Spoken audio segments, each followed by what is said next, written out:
અમરેલી જિલ્લાના સાવરકુંડલા લીલિયા વિધાનસભા ક્ષેત્રના ધારાસભ્ય મહેશ કસવાળાના 2 વર્ષના કાર્યકાળની વિકાસ યાત્રા દર્શાવતા ઋણાનું બંધ ભાગ 3 પુસ્તકનું લોકાર્પણ શ્રી ખોડલધામના સંત લવચી બાપુ અને સાંસદ ભરત સુતરિયાના વિશેષ ઉપસ્થિતિમાં કરવામાં આવ્યું. જિલ્લા ભાજપ અનુસૂચિત જાતિ મોરચાના અધ્યક્ષ અને પાર્ટીના વરિષ્ઠ નેતા કેશુભાઈ વાઘેલાની હસ્તે પુસ્તકનું વિમોચન કરાયું હતું. આ પુસ્તકમાં છેલ્લા 2 વર્ષમાં વિધાનસભા ક્ષેત્રમાં થયેલ વિકાસ કાર્યોનું વિસ્તૃત વર્ણન કરવામાં આવ્યું છે કે જેમાં રસ્તાઓનું નવીનીકરણ, પાણી પુરવઠાની સુવિધાઓમાં વધારો, શિક્ષણ અને આરોગ્ય ક્ષેત્રે કરવામાં આવેલા પ્રયાસો તેમજ ગ્રામીણ વિકાસ અને રોજગારીની તકોના સર્જન જેવા વિવિધ ક્ષેત્રોમાં થયેલા કામોની માહિતી સમાવિષ્ટ છે.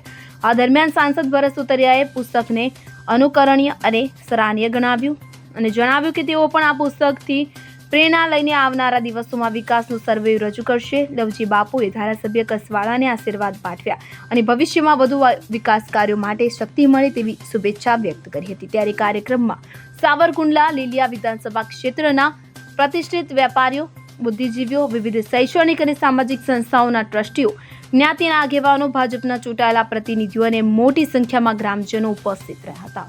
Bureau report CN24 news. હવે જુઓ દેશ દુનિયાની તમામ ખબરો તમારી આંગળીના ટેરવે. ઉઠાવો મોબાઈલ અને Google Play Store પરથી ડાઉનલોડ કરો અમારી CN24 ન્યૂઝ મોબાઈલ એપ.